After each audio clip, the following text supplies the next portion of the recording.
चलिए फिर तब शुरू करते हैं आज की क्लास को। Last class converse of mid point theorem का प्रूफ हमने देख लिया था। अब क्या है कि 8.2 के अंदर में इससे एसोसिएटेड 3 सवाल है छोटा छोटा, तो उन तीनों सवाल को हम अब देखेंगे। देखो क्वेश्चन, ये शायद क्वेश्चन नंबर 4 है ये बुक के अंदर का, ये पता नहीं क्या, देख लो आप, पढ़ो एक बार फिर एक्सप्लेन कर देते। आइए थोड़ा थोड़ा बात करते हैं। ये कह रहा है कि ABCD इनके हिसाब से एक ट्रेपीजियम है जिसके अंदर में AB is parallel with DC, यहाँ पर मार्क किया हुआ एरो से, ठीक है ना, कि AB is parallel with DC। फिर बोल रहा है कि BD इज अ डायगोनल, बढ़िया बात है, BD is a diagonal and E is the mid point of AD। तो E जो पॉइंट है आपका वो AD लाइन सेगमेंट का क्या है, मिड पॉइंट, यानी कि AE लेंथ और ED लेंथ इनके हिसाब से क्या दिया हुआ आपको, इक्वल।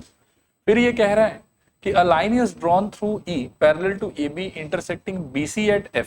इसका मीनिंग ये हुआ कि आप E पॉइंट से एक लाइन बनाएंगे जो AB से इनके हिसाब से पैरेलल होगा, बट ट्रेपीजियम है तो वो ऑटोमेटिकली इससे भी पैरेलल हो ही जाएगा, ठीक है ना। और ये वाला लाइन आगे जाके BC को काटेगा F पॉइंट पे, और हमको प्रूव कर रहे हैं कि F जो है वो BC का कौन सा पॉइंट होगा, मिड पॉइंट होगा, ठीक है।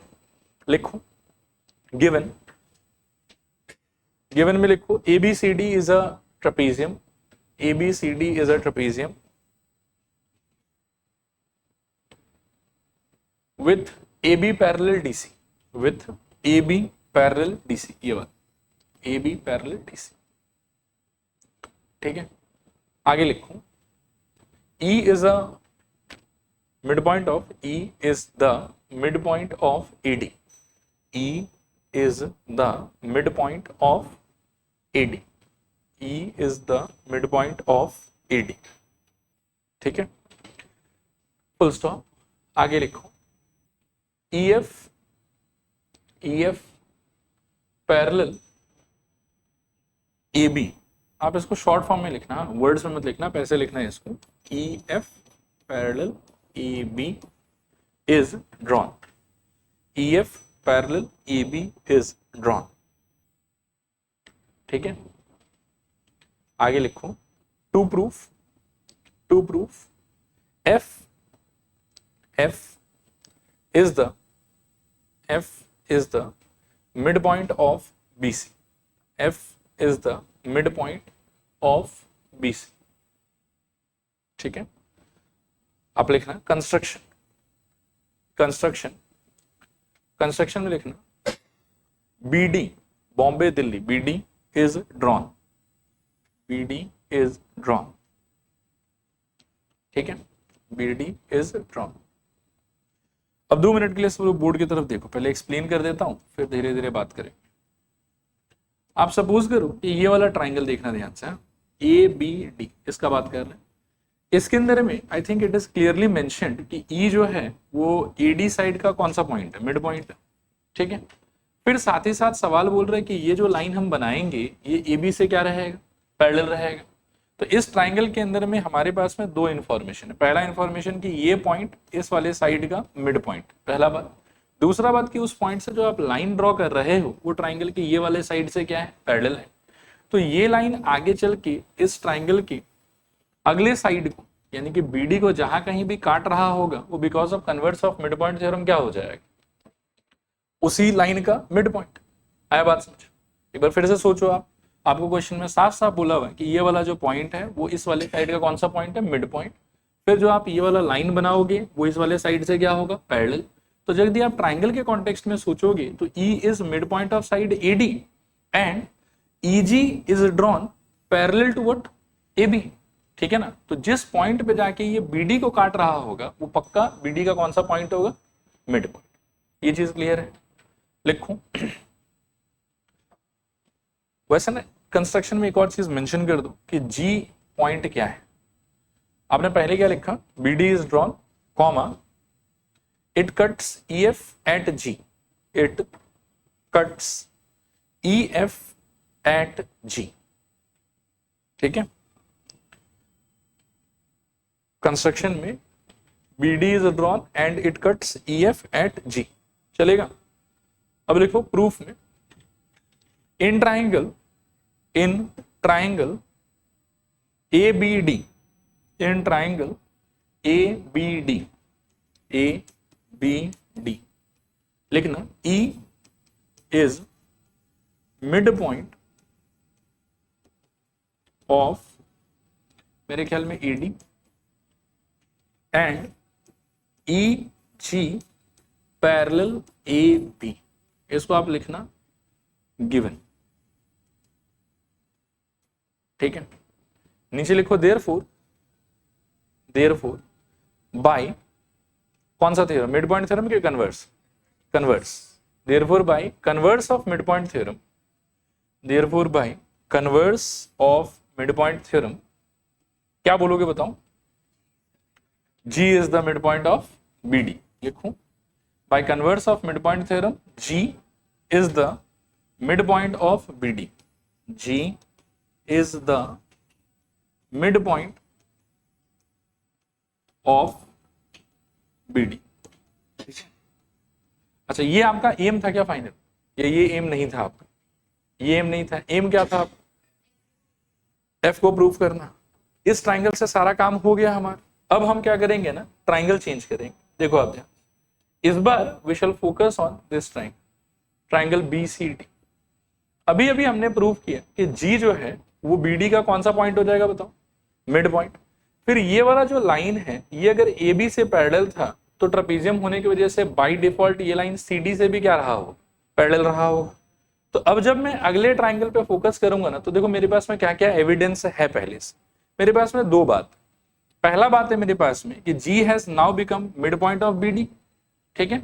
And from here I am trying to draw a line जो इस ट्राइंगल के CD साइड से क्या है, पैरेलल है। तो वो आगे जाके इस ट्राइंगल के अगले साइड को जहां कहीं पर भी काटेगा, यहां मेरे हिसाब से F पे काट रहा है, वो F पॉइंट उस साइड का कौन सा पॉइंट होना चाहिए, मिड पॉइंट होना चाहिए। तो once again converse of mid point theorem हम बोलेंगे एंड वहां से प्रूफ हो जाएगा कि F is mid point of BC। Clear मेरे ख्याल? आगे लिखो अगेन इन ट्राइंगल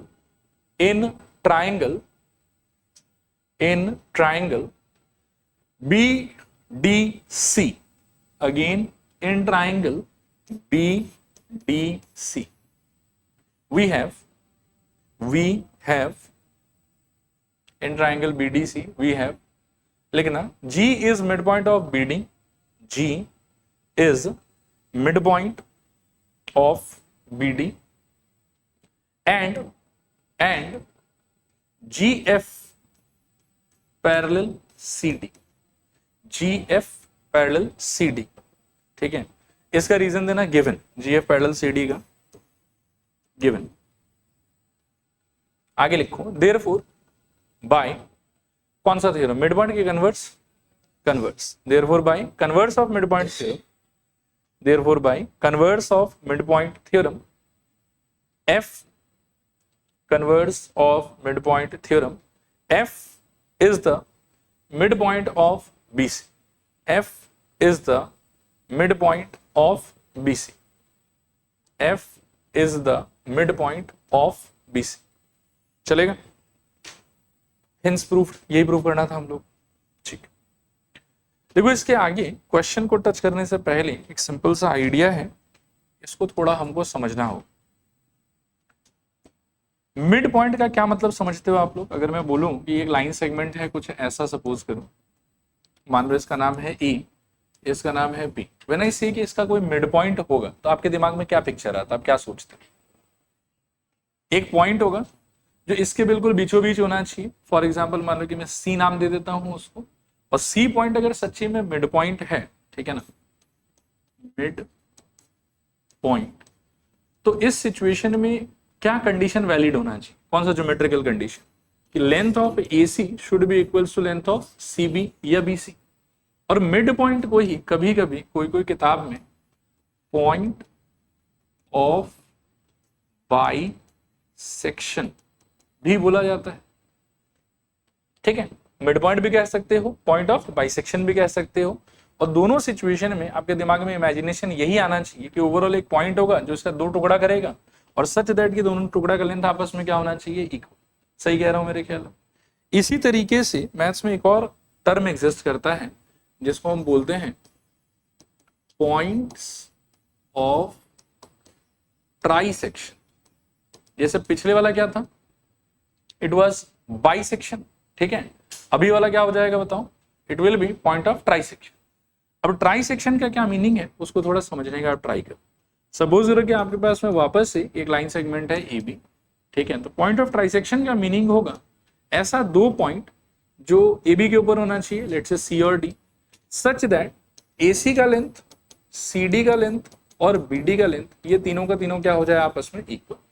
अगर ऐसा हो गया तो सी कॉमा डी दोनों को एक साथ यू विल से कि they are nothing but point of trisection. जैसे एक ये पॉइंट है ना मिड पॉइंट आपका, तो उसको आप और कौन से नाम से पुकार सकते हैं, पॉइंट ऑफ बाइसेक्शन के नाम से पुकार सकते हैं। तो पॉइंट ऑफ बाइसेक्शन से ही स्विच करके अगर आपके पास में दो ऐसा पॉइंट आ जाए जो इसको तीन इक्वल पार्ट में डिवाइड कर दे, तब उन दोनों पॉइंट को एक साथ क्या बोलोगे उसको, पॉइंट ऑफ ट्राइसेक्शन। और लॉजिक कुछ ऐसा होगा, यहाँ पे देखो कि ए बी का वैल्यू अगर मैं बोलूं कि 30 सेंटीमीटर है, तो उस केस में A C equals to C D equals to B D equals to कितना हो चुका होगा, 10 सेंटीमीटर ईच। ये लॉजिक है इसका। तो ऐसा अगर कुछ हुआ कि एक ही बड़े से लाइन सेगमेंट का आपने तीन इक्वल टुकड़ा कर दिया दो पॉइंट के हेल्प से, तो जिन दोनों पॉइंट के हेल्प से आपने तीन टुकड़ा किया है इसका, उन दोनों पॉइंट को एक साथ बोला क्या जाएगा, point of trisection. I hope word और उसका मीनिंग क्लियर है आप लोग। अब आप इसके बाद वाला क्वेश्चन को पढ़ो एक बार। देखो ये क्वेश्चन, आओ बात करते हैं एक बार। तो ये कह रहा है कि ना पैरेललोग्राम एबीसीडी, मतलब एबीसीडी को पैरेललोग्राम की तरह रेफर कर रहा है। E and F are points of sides A B and C D. आप डायग्राम में देख भी सकते हैं कि ई पॉइंट जो है वो ए बी पे है, एफ पॉइंट जो है वो सी डी पे, ठीक है, respectively. Show that the line segments A F and E C trisect the diagonal B D. आप ना आराम से 10-20 सेकंड का समय लो और एक बार मेरे को बताओ तो कि ये लाइन पढ़ के आपके दिमाग में क्या चल रहा है, क्या इमेजिनेशन आता है। थ्री इक्वल पार्ट्स कौन कर रहा है और किसका कर रहा है, ये कहना चाह रहा है आपसे। क्या कहना चाह रहा है, देखो यहाँ बोर्ड पर और ध्यान से देखना कि एक लाइन है आपके पास में बीडी, ये देख पा रहे हो, ठीक है। ये बोल रहा है कि एएफ और सीई मिलके इसका जो टुकड़ा करेगा वो पॉइंट ऑफ ट्राइसेक्शन जैसा सिचुएशन होना चाहिए। और पॉइंट ऑफ ट्राइसेक्शन जैसा सिचुएशन होना चाहिए मतलब बीडी का जो ये लाइन और ये लाइन मिलकर टुकड़ा कर रहा है, टुकड़ा का नाम क्या है, डीपी, पीक्यू और क्यूबी। ये तीनों टुकड़ा आपस में क्या होना पड़ेगा, इक्वल। तो ही हम कह सकते हैं कि ये सिचुएशन किसका है, ट्राइसेक्शन का सिचुएशन। देखो क्लियर हुआ कि नहीं क्लियर हुआ। मतलब इस क्वेश्चन का एंड गोल हमारे लिए क्या होगा, समहाउ टू प्रूव कि DP is equals to PQ is equals to what, Q. बोला आया समझ के नहीं आया समझ, थोड़ा पूरा रिपीट करूं कि हो जाएगा, हो जाएगा। और क्वेश्चन में गिवन के नाम पे क्या क्या है, मेरे को गिवन है कि एबीसीडी अपने आप में क्या है बताओ, पैरेललोग्राम, पहला बात। दूसरा बात जो यहाँ ढंग से मार्क नहीं किया मैं कर देता हूँ कि एफ जो है ना वो शायद से मिड पॉइंट है डीसी का, तो ये वाला लेंथ और ये वाला लेंथ आपस में इक्वल होना चाहिए अकॉर्डिंग टू क्वेश्चन। और साथ ही साथ ई जो है वो क्वेश्चन के हिसाब से मिड पॉइंट है ए बी का, तो ए का लेंथ और ई बी का लेंथ आपस में क्या होना चाहिए, इक्वल होना चाहिए।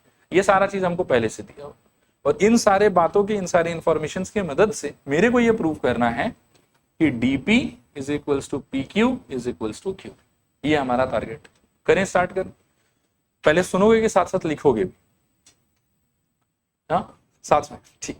गिवन लिख लो पहले, फिर सुना के फिर लिखा दूंगा। पहले लिखो गिवन। गिवन में लिखो ABCD is a parallelogram, ABCD is a parallelogram. E comma F are midpoints of AB and CD respectively. E comma F are midpoints of AB and CD respectively. ठीक है। फिर लिखो टू प्रूफ। एक बार मेरे तरफ देखो, हम चाहें तो ये लंबा सा भी लिख सकते हैं, और अगर हमको सब कुछ समझ में आ गया है तो इस टू प्रूफ को हम खुद के लिए सिंप्लीफाई कर सकते हैं। हम ऐसा बोल सकते हैं कि टू प्रूफ है DP is equals to PQ is equals to QB, उसका मीनिंग भी तो सेम ही होगा। तो हम ये शॉर्ट वाला लिख लेते हैं। लिखो to proof DP is equals to PQ is equals to QB, इसका मीनिंग भी वही होगा, ठीक है। अब स्टार्ट करें। आप लोग पेन वेन छोड़ के ना पहले अच्छे से समझ लो और फिर हम धीरे धीरे लिख लेंगे। लिखना कोई बहुत बड़ा चीज नहीं है। एबीसीडी क्या है, क्वाड्रिलेटरल, पैरेललोग्राम, रेक्टेंगल, स्क्वायर, क्या, ठीक है। तो अगर ये पैरेललोग्राम है तो इसका जो ऑपोजिट साइड्स है, ये वाला और ये वाला, they are suppose to be parallel also and they are suppose to be equal also. ये बात कह सकते हैं पक्का। इस चीज को मैं यहां एक बार साइड में लिख लेता हूं।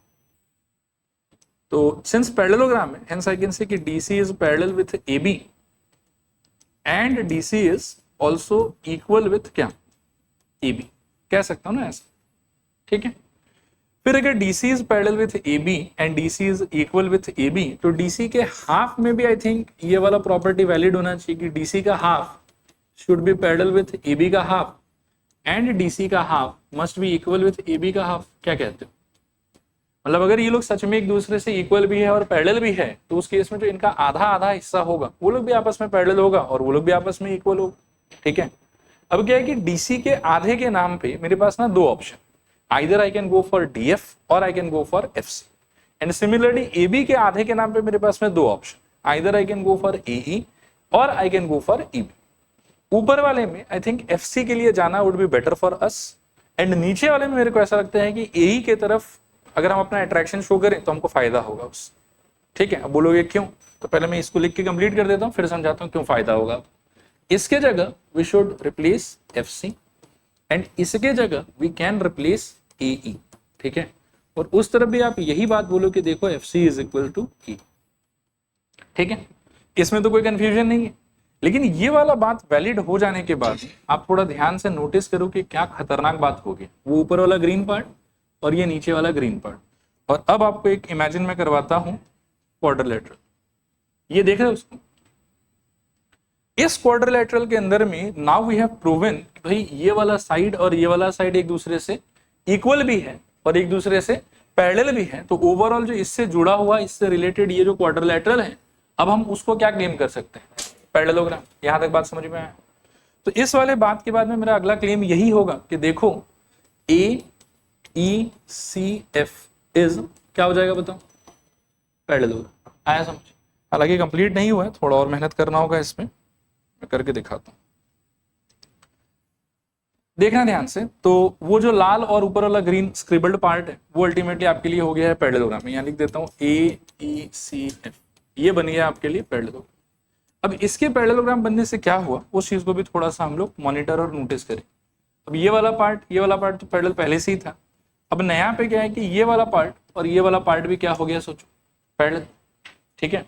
अब ध्यान से सुनना मैं जो बोलने जा रहा हूं, बहुत ही बढ़िया सा बात है। एक ट्राइंगल नोटिस करवा रहा हूं आपको, इसको ध्यान से नोटिस करो। ये नोटिस में आ रहा है आप लोग के, ठीक है। क्वेश्चन के हिसाब से F जो है वो DC पार्ट का कौन सा पॉइंट था, मिड पॉइंट। और अभी भी जो नया आपने प्रूव किया उसके चक्कर में ये लाइन आपस में क्या है, पैरेलल। तो इस ट्राइंगल के अंदर ये वाला पॉइंट आपका मिड पॉइंट भी हो गया, और इसी ट्राइंगल के अंदर ये पार्ट और ये पार्ट क्या है, एक दूसरे से पैरेलल। तो ये आगे जाके जहां कहीं पर भी इसको काट रहा होगा DQ को, वो DQ का कौन सा पॉइंट रहा होगा, mid point. Therefore I can say कि P is mid point of DQ। इस ट्राइंगल के अंदर में साइड कौन है, DQ। आया बात समझ? और P is mid point of DQ को अल्टीमेटली आप ट्रांसलेट कैसे कर सकते हो, तो यू कैन से कि DP must be equal with PQ, ठीक है। सेम ड्रामा ट्राइंगल बदल के हम फिर करेंगे, ठीक है। इस बार देखो ये वाले ट्राइंगल, देखना, सोचना अच्छे से। सवाल के अकॉर्डिंग E जो है वो AB का कौन सा पॉइंट था, सोचो, मिड पॉइंट। E कौन सा पॉइंट था AB का, फिर से बताओ, मिड पॉइंट पक्का। और अभी हमने प्रूव किया कि भाई ये लाइन और ये लाइन आपस में क्या होगा, पैरेलल। तो इन दोनों बात का हेल्प ले लेने से इस ट्राइंगल के अंदर अब मेरे को मिल रहा है कि अच्छा ये पॉइंट मिड पॉइंट है, साथ ही साथ ये लाइन और ये लाइन क्या है, एक दूसरे से पैरेलल। तो ये आगे जाके इस वाले साइड को, PB को, जहां कहीं पर भी काट रहा होगा वो PB का कौन सा पॉइंट होना चाहिए, मिड पॉइंट होना चाहिए। और Q अगर मान लो कि सच्ची में PB का मिड पॉइंट हो जाता है, तो इससे हम क्या क्लेम कर सकते हैं बताओ, कि PQ should be equal with QB। और इन दोनों को अब कंबाइन कर दो, DP PQ से इक्वल है, PQ QB से इक्वल है, तो अल्टीमेटली क्या मिलेगा आपको कि ये तीनों आपस में इक्वल है। DP is equals to PQ is equals to Q। देखो फील आया कि नहीं है, एंड ये प्रूव कर दिया, हो गया ट्राइसेक्शन। रिपीट करना है कि हो जाएगा, लिखवा दूं, ठीक। कहां से बाकी है, पूरा ही प्रूफ बाकी है ना, लिखो प्रूफ में ABCD is a parallelogram. ABCD is a parallelogram. चलेगा? नीचे लिखो therefore DC parallel AB, DC parallel AB and DC equal AB and DC equal AB. DC parallel AB and DC equal AB. नीचे लिखा this implies DC by 2 parallel with AB by 2, DC by 2 parallel with AB by 2 and DC by 2 equal to AB by 2. DC by 2 is equals to AB by 2. ठीक है? This implies FC parallel AE, FC parallel AE and FC is equals to AE. FC is equals to AE. नीचे लिखो therefore AECF is a parallelogram. Is a parallelogram. ठीक है? AECF ये वाला चीज, ये पैरेललोग्राम. ठीक है?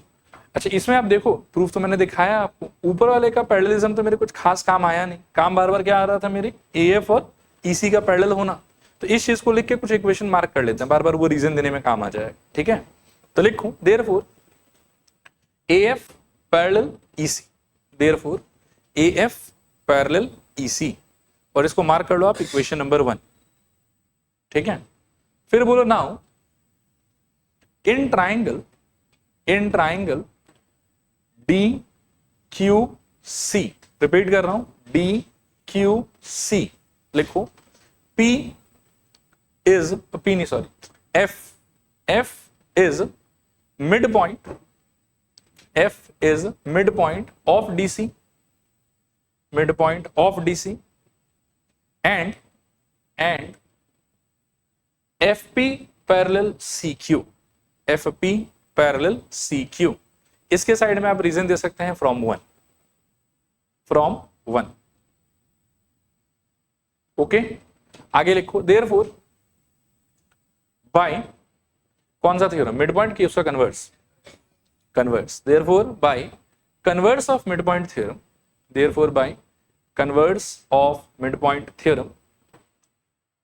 P is midpoint of DQ,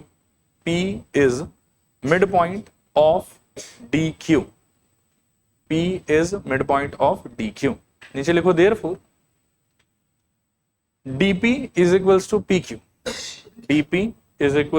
PQ, इसको आप मार्क कर लो कुछ equation number 2.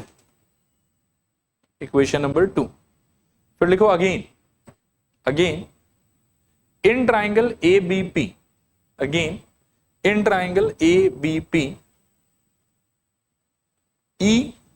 E for elephant, E is midpoint of AB,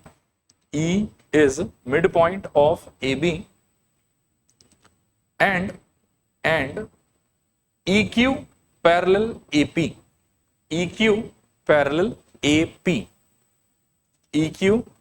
AP, ठीक है? नीचे लिखूं therefore, अच्छा एक चीज और करूं, EQ पैरेलल AP जहां लिखा है ना, इसमें रीजन दे दो from 1. EQ पैरेलल AP में रीजन दे दो from 1. नीचे लिखो therefore Q is the midpoint of BP. ये समझ आए? वैसे थोड़ा और बेटर रहता है कि आप ये मेंशन कर देते by converse of mid point theorem. लिख दो by converse of mid point theorem,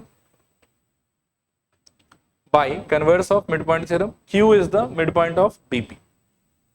चलेगा? इसके नीचे लिखूं therefore PQ is equals to QB, इसको मार्क कर लो इक्वेशन नंबर 3. फिर लिखो from 2 and 3,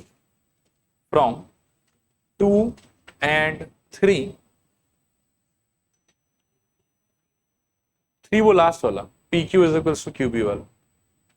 From 2 and 3 DP is equals to PQ is equals to QB. DP is equals to PQ is equals to QB, hence proved.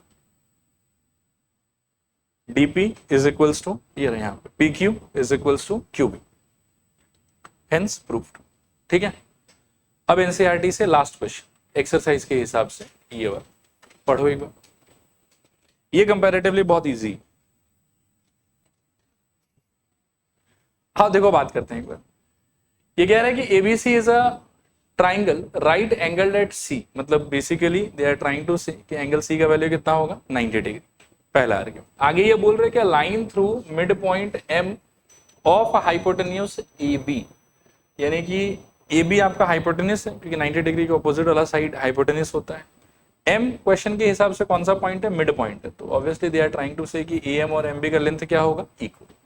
उसके आगे ये बोल रहा है कि एम से आप एक लाइन बनाओगे पैरेलल टू बीसी, जो एसी को कहां जाके काटेगा, डी पे जाके काटेगा। इतना इन्फॉर्मेशन आपको दिया हुआ। इसमें बोला हुआ कि पहला बताओ प्रूफ करके कि D is mid point of AC. मेरे ख्याल में इसमें तो कुछ करना है ही नहीं, ठीक है ना, ये ऑलरेडी इसका मिड पॉइंट है। फिर जो यहां से आप लाइन ड्रॉ करने का ट्राई कर रहे हो वो भी पैरेलल है, ठीक है ना, तो ऑब्वियसली ये आगे जाके इस लाइन को जहां भी हिट कर रहा होगा वो उस लाइन का क्या हो जाएगा, मिड पॉइंट। और इसके लिए थ्योरम कौन सा यूज होगा, मिड पॉइंट थ्योरम की converse of mid point theorem, converse of mid point theorem. अगला प्रूफ करने के लिए बोल रहा है कि MD is perpendicular to AC, तो MD is perpendicular to AC proof करना है। मतलब क्या प्रूफ करना है कि ये वाला एंगल कितना हो जाए 90 डिग्री। अब आप सोच के देखो कि क्वेश्चन खुद ही बोल रहा है कि एम से जो आपने लाइन ड्रॉ किया ये वाला, वो बीसी से क्या है, पैरेलल। ये एंगल ऑलरेडी 90 डिग्री है, इसको आप अपना अगर ट्रांसवर्सल मान लेते हो तो ये एंगल और ये एंगल का लोकेशन कैसा है, करेस्पॉन्डिंग एंगल, तो ये यदि 90 है तो उसको भी 90 होना पड़ेगा, and hence MD is perpendicular to AC. उसके बाद आपको प्रूव करना है कि CM is equals to MA is equals to half of AB। तो CM को पहले देखो किधर है, CM इधर है, MA किधर है, MA इधर है।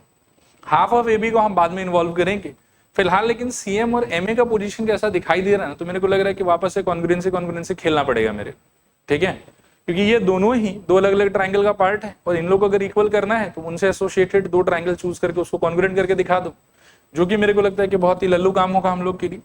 CM और MA को अगर आप इन्वॉल्व करना चाहते हो तो एक ट्राइंगल आप ये वाला ले लो और एक ट्राइंगल आप ये वाला ले लो एकदम आराम से, ठीक है। फिर हम क्या क्या बोल सकते हैं, हम ध्यान से सुनना कि इधर ये एंगल 90 डिग्री और इधर ये एंगल टेक्निकली क्या हो जाएगा 90 डिग्री, क्योंकि ये तो स्ट्रेट लाइन है, ठीक है। दूसरा बात ऑलरेडी प्रूफ हो चुका है कि D क्या है, इसका मिड पॉइंट, तो AD का लेंथ और CD का लेंथ आपस में क्या हो जाएगा, इक्वल।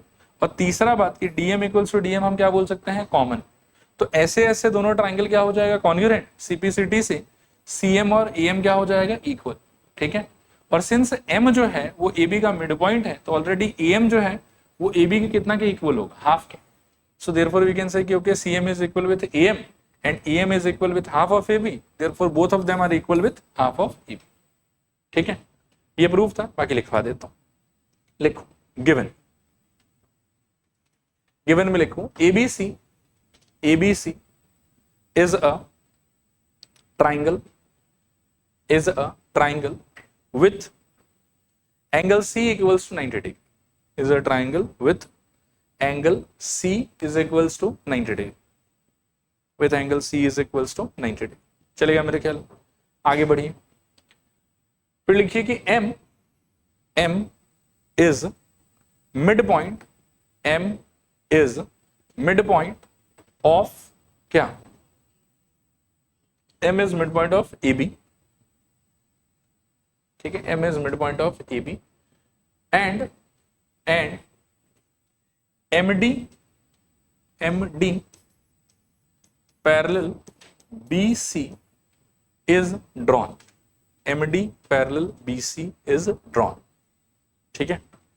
फिर लिखो टू प्रूफ, और टू प्रूफ वाला हिस्सा ऐसे छोड़ दो, आप घर पे फिलअप कर लेना, कोई मतलब नहीं बनता, यही डालना है उसमें।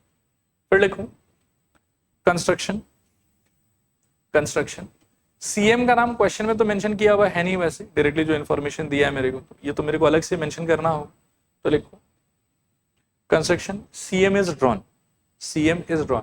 हालांकि CM इज ड्रॉन आप गिवन में भी बोल के वहां पर भी सल्टा सकते थे, सो कोई इशू नहीं, क्योंकि क्वेश्चन के एक पार्ट में तो CM हमको चाहिए ही, ठीक है, होगा, लेकिन कंस्ट्रक्शन में भी लिख सकते हो CM इज ड्रॉन। आगे लिखो proof,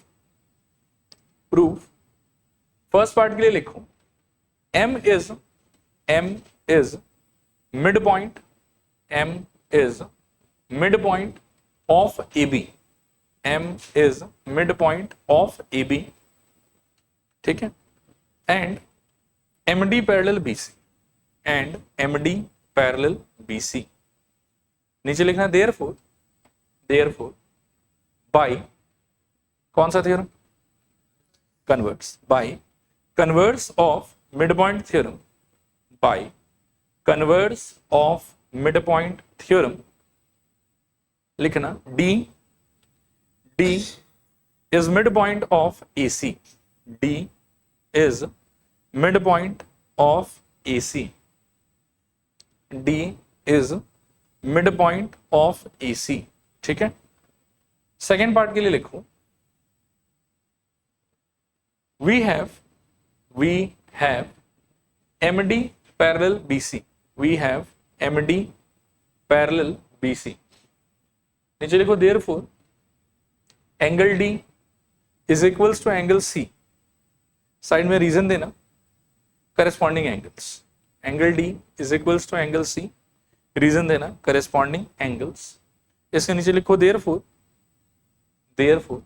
angle D is equals to 90 degree, angle D is equals to 90 degree, ठीक है. इसके आगे लिखो थर्ड पार्ट के लिए इन ट्राइंगल CMD एंड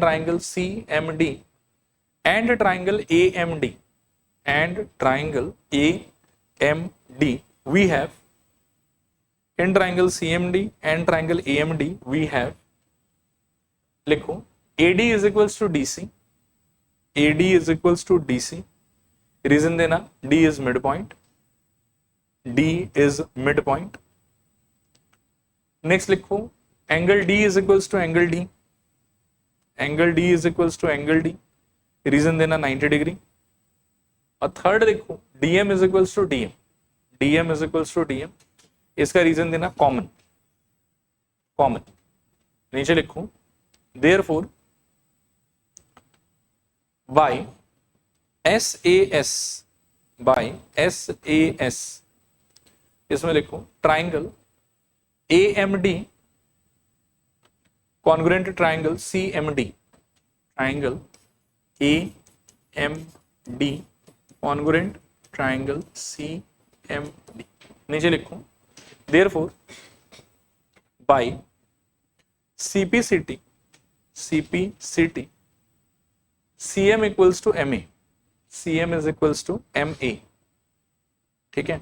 इसको आप मार्क कर लो कुछ, इक्वेशन नंबर 1. फिर लिखो again MA is equals to half AB, MA is equals to half AB. इसका reason M is the midpoint, इसको आप मार्क कर लो इक्वेशन नंबर 2, ठीक है. और फिर लिखो फ्रॉम 1 and 2 लिखो CM is equals to MA is equals to half AB, CM is equals to MA is equals to half of AB, ठीक है.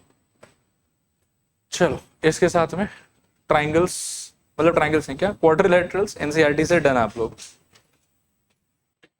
देखो हेडिंग लिखो आप लोग एग्जाम्पल्स फ्रॉम एनसीईआरटी, ये पहला एग्जाम्पल है, एक बार गो थ्रू कर लो आप.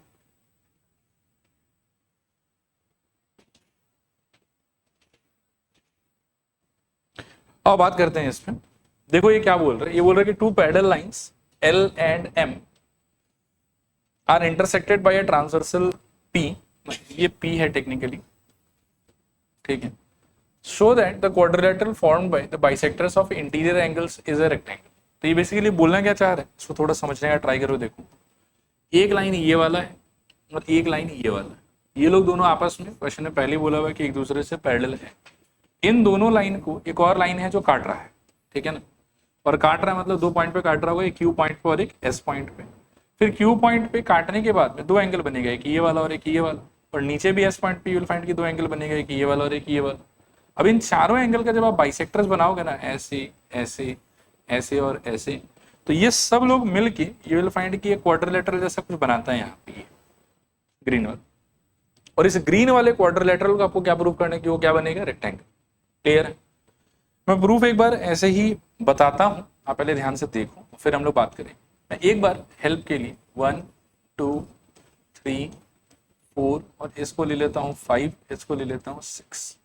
ठीक है, ये ज़्यादा बेटर रहेगा कि इस डायग्राम में कर लेते हैं।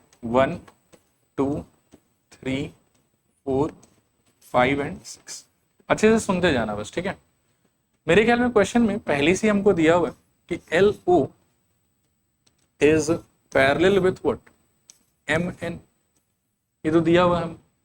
तो इसके चक्कर में कहना इसे कि complete angle OQS is equal with angle QSM। एक बार फील करके देखिए। अब देखो कि मैं कौन से दो एंगल का बात कर रहा हूं। तो एक मैं ये वाले एंगल का बात कर रहा हूं इसका, और एक मैं ये वाले एंगल का बात कर रहा हूं इसका। और ये लाइन अगर आपके पैरेलल है, ये आपके ट्रांसवर्सल है, तो ऑब्वियसली इसको और इसको क्या होना चाहिए, इक्वल। क्यों? ऑल्टरनेट एंगल्स, कोई इशू तो नहीं है इसके अंदर। अच्छा, इसको यदि आप स्प्लिट करके लिखते हो तो ये क्या चीज में कन्वर्ट हो जाएगा, बताना सर। नंबरिंग के हिसाब से एंगल 3 प्लस एंगल 4, कोई इशू नहीं है इसमें। दिस इज इक्वल्स टू, ये स्प्लिट करके लिखोगे तो क्या हो जाएगा, angle 5 plus angle 6। But according to question ये जितना भी ब्लू लाइन बनाया हुआ है ये सारा का सारा क्या है, बाइसेक्टर्स। तो बाइसेक्टर्स होने के चक्कर में 3 and 4 they are equal with one another, and 5 and 6 they are also equal with one another. तो इसको हटा के आई हैव टू ऑप्शन कि मैं 2 टाइम्स ऑफ एंगल 3 भी लिख सकता हूं, एंड मैं इसको हटा के 2 टाइम्स ऑफ एंगल, सॉरी, इसको हटा के 2 टाइम्स ऑफ एंगल 3 या 2 टाइम्स ऑफ एंगल 4, जो भी मेरे को अच्छा लगे, और इसको हटा के 2 टाइम्स ऑफ एंगल 5 या 2 टाइम्स ऑफ एंगल 6। मैं जानबूझ के करूंगा क्या कि यहां पर I will prefer 3, I will make it 2 times of angle 3 because both of them are equal, and इसको I will make 2 times of angle 5 जानबूझ। अब इससे क्या फायदा होगा ये आप देखना। अभी दोनों साइड से पहले तो 2 2 कट जाएगा, यहां से ये वाला स्टेप समझ में आया पक्का, 2 2 कट गया, ये वाला चीज भी समझ में आया। रिजल्ट क्या मिला आपको कि angle 3 is equal with angle 5। अब इस चीज को थोड़ा ध्यान से आप यहाँ मॉनिटर करो। हमको मिला है कि angle 3 is equal with angle 5, angle 3 is equal with angle 5। अब इन दोनों का थोड़ा पोजीशन देखो आप, है ना, इस लाइन और इस लाइन के रेस्पेक्ट में, and you have the result angle 3 is equal with angle 5।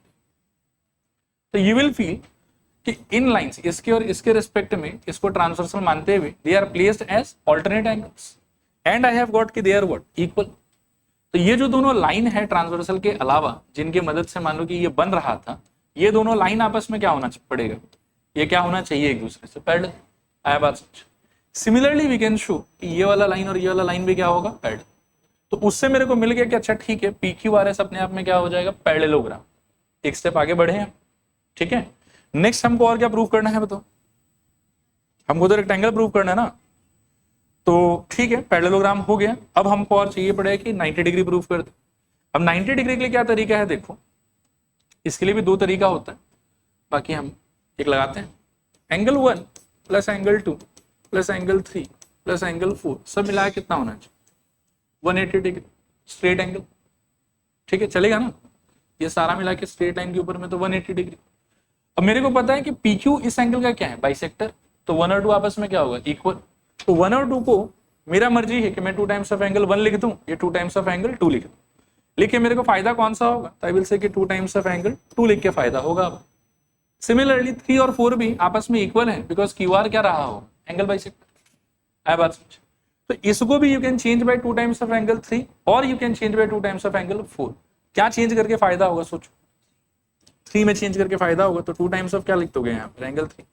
This is equal to 180 degree. इन दोनों में से 2 कॉमन ले लो, तो आपको मिलेगा कि angle 2 plus angle 3 is equals to 180। अगले स्टेप में angle 2 plus angle 3 is equals to 2 वहां बेच के डिवाइड कर दोगे तो कितना आ जाएगा, 90 डिग्री। आया समझ?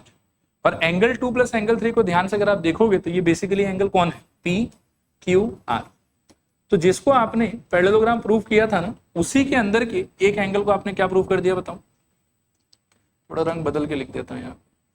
इस एंगल को नाउ यू हैव प्रूव्ड कि it is 90, and if that angle is 90, तो सिमिलरली आई कैन शो कि अदर एंगल्स आर आल्सो 90। ठीक है, and from there I can say कि okay now it is a rectangle. देखो आया समझ के नहीं आया समझ, रिपीट करूं कि हो जाएगा। लिख सकते हैं, लिखिए। पहले लिखिए गिवन, गिवन में लिखिए L and M, L and M are two parallel lines, are two parallel lines, full stop।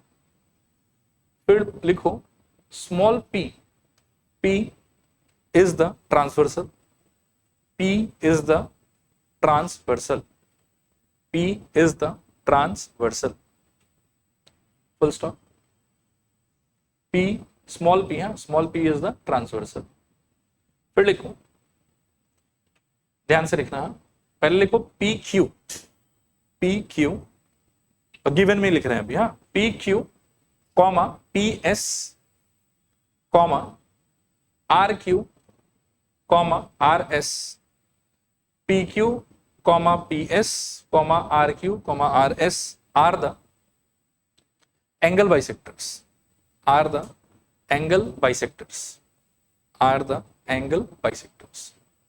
ठीक है, नीचे लिखो टू प्रूफ, टू प्रूफ, इसमें लिखना P Q R S, P Q R S is a rectangle, P Q R S is a rectangle, P Q R S is a rectangle. अब लिखो proof, proof में लिखो LO parallel MN, LO parallel MN, reason देना given, ये दिया हुआ आप, LO parallel MN, reason देना गिवन। इसके नीचे लिखो therefore angle OQS is equals to angle QSM, therefore angle OQS is equals to angle QSM। ठीक है, this implies angle 3 plus angle 4, angle 3 plus angle 4 is equals to angle 5 plus angle 6, angle 3 plus angle 4 is equals to angle 5 plus angle 6। This implies twice angle 3 is equals to twice angle 5, twice angle 3 is equals to twice angle 5। ठीक है, this implies angle 3 is equals to angle 5, angle 3 is equals to angle 5। ठीक है, अच्छा, इस line के bracket में आप reason दे सकते हैं गिवन। ऐसे तो लंबा भी लिख सकते हो कि P Q P S Q R ये लोग बाइसेक्टर हैं, बाकी शॉर्ट फॉर्म में आप गिवन भी लिख दोगे तो भी वो चलेगा। आगे लिखो 3 इक्वल्स टू 5, इसके नीचे लिखो बट ये लोग किस टाइप के एंगल्स हैं, अपने आप में alternate, but they are alternate angles, but they are alternate angles. Hence कौन कौन पैरेलल होगा इनकी वजह से, नहीं, इनकी वजह से PS and QR, hence PS parallel QR। ठीक है, हेंस PS पैरेलल QR। नीचे लिखो सिमिलरली अगर PS QR पैरेलल हो गया आपके हिसाब से, और किसको पैरेलल करना रह गया, QP और SR को, तो similarly we can show that, similarly we can show that QP parallel SR, QP parallel SR, QP parallel SR। नीचे लिखो therefore PQRS is a parallelogram, PQRS is a parallelogram। ठीक है, इससे आधा काम खत्म, लेकिन रेक्टेंगल पहुंचने के लिए आपको 90 डिग्री भी दिखाना था, तो उसके लिए लिखूं again angle 1 plus angle 2 plus angle 3 plus angle 4 is equals to 180 degree. Reason देना आप स्ट्रेट एंगल। आगे लिखो this implies twice angle 2 plus twice angle 3 is equals to 180 degree. ठीक है, अच्छा, इस वाले स्टेप में आप रीजन भी दे देना, एक गिवन ही बोल दो, twice angle 2 plus twice angle 3 equals to 180 degree, और बाकी यहां से कंटिन्यू कर लो, यहां तक पहुंचो। नीचे एक लाइन लिखो और hence PQRS is a rectangle, hence PQRS is a rectangle. ठीक है, चलो आज के लिए इतने।